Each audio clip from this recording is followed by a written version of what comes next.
Can Kamala Harris beat Donald Trump? Latest poll updates. In just over a week, Vice President Kamala Harris will go head-to-head with Donald Trump as Americans cast their votes in the 2024 election. The national polls are showing the two candidates in a deadlock, with neither taking a clear lead in the battleground states, meaning that the Electoral College hangs in the balance. This could be the closest election in several decades. The race only became tighter in the past month, with what appears to be two unmovable camps of support. Millions of votes have already been cast, so how will Harris and Trump fare next week? The latest average of national polls, collated by 538, shows Harris with a 1.4-point lead over Trump. On average, Harris was marginally ahead of Trump, but this gap has closed significantly over the last month. Polls taken since October 23rd have mixed results, with Harris ahead in some, Trump taking the lead in others, or both in a tie. However, no polls are showing margins beyond a few points, outside of the margin of error, meaning that the candidates are in an effective deadlock.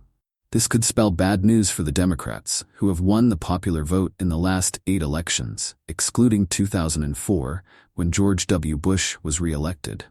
Since the Republican Party enjoys an advantage in the Electoral College, such close national numbers may alarm the Harris campaign.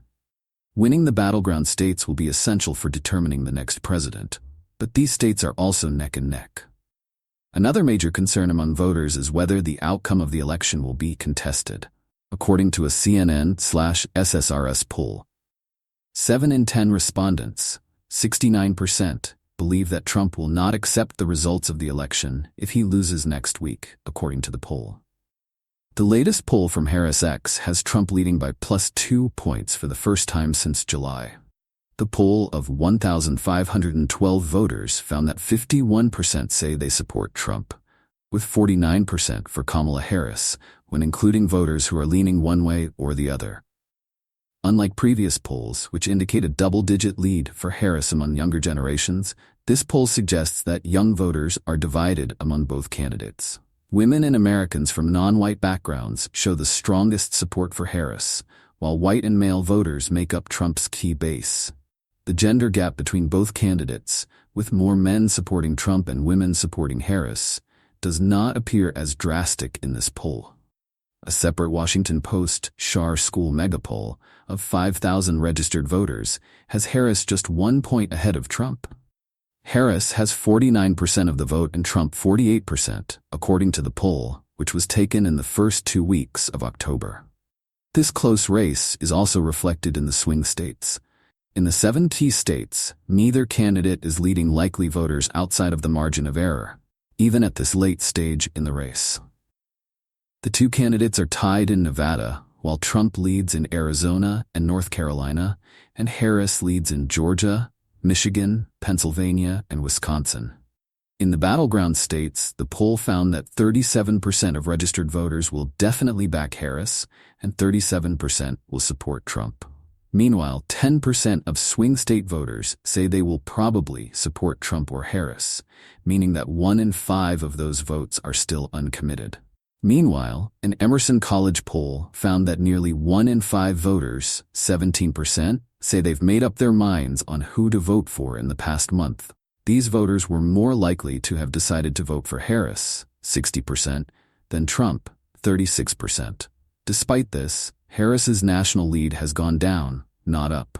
The economy has consistently topped the list of key issues for voters in this election. The Washington Post poll of swing state voters also found that healthcare and threats to democracy topped the list of factors for deciding the next president. Though Trump has advocated for overhauling Obamacare with unsuccessful attempts during his presidency, he was unable to outline an alternative healthcare policy at the September presidential debate. Immigration ranks highly as a deciding factor in this election. And exclusive polling for The Independent shows that the candidates' immigration policies are of high importance to Latino voters. Interestingly, climate change ranks lowest on the list of priorities for swing state voters this year. Climate change has scarcely been on the agenda in this election, with Harris and Walz largely silent on the matter, and Trump-Vance actively perpetrating climate denial. With the recent devastating hurricanes, climate change was once again brought to the forefront. Though Trump incorrectly stated in a speech on October 1st that the planet has actually gotten a little bit cooler recently. Fresh polls from Emerson College confirm that Trump is leading in the red states of Texas and Florida. Trump's 7- and 8-point leads, respectively, are weaker than forecasts earlier this year. Yet the poll shows that women are backing Trump 49%, more than Harris 47% in Florida, a success for the Republican campaign, which has been hemorrhaging votes from women across the country. Though it appears very likely that both states will remain red, the Senate races are a different question.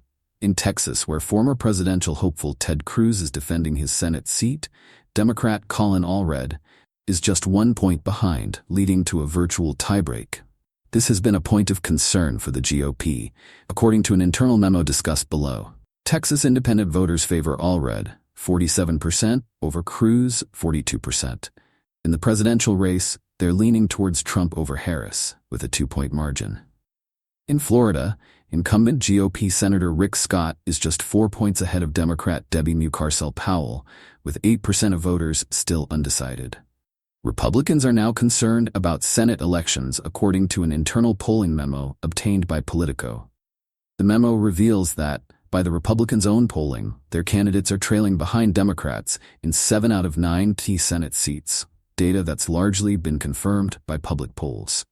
Those seats are in Arizona, Maryland, Michigan, Nevada, Ohio, Pennsylvania, and Wisconsin. We still have a lot of work to do to maximize our gains in this critical Senate election. We also have to guard our flanks, writes the memo's author Stephen Law, head of the Senate Leadership Fund. The memo also warns that strongholds like Nebraska and Texas could be at risk from independent and Democratic candidates.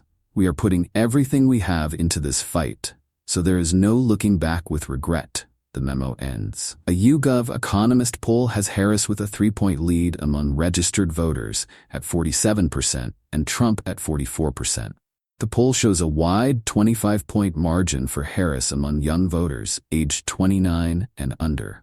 However, according to the same poll, the younger generations are also the least committed to voting, with 13% of the 18 to 29-year-olds surveyed saying they will maybe vote, while 3% will not vote or are still unsure.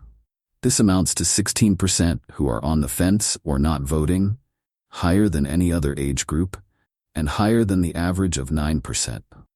Just 65% of the 18 to 29-year-olds polled said they would definitely vote in November. This is in comparison to 77% of 30 to 44-year-olds, 85% of 45 to 64-year-olds, and 94% of the 65-plus age group. Though the numbers may seem dismal and represent a degree of hesitancy among younger voters, the overall picture is significantly more engaged than in 2020. The same YouGov Economist poll at this stage in the 2020 presidential election showed that nearly a third of young people, 27%, were not committed to voting in November, with 10% maybe voting and 17% definitely probably not voting.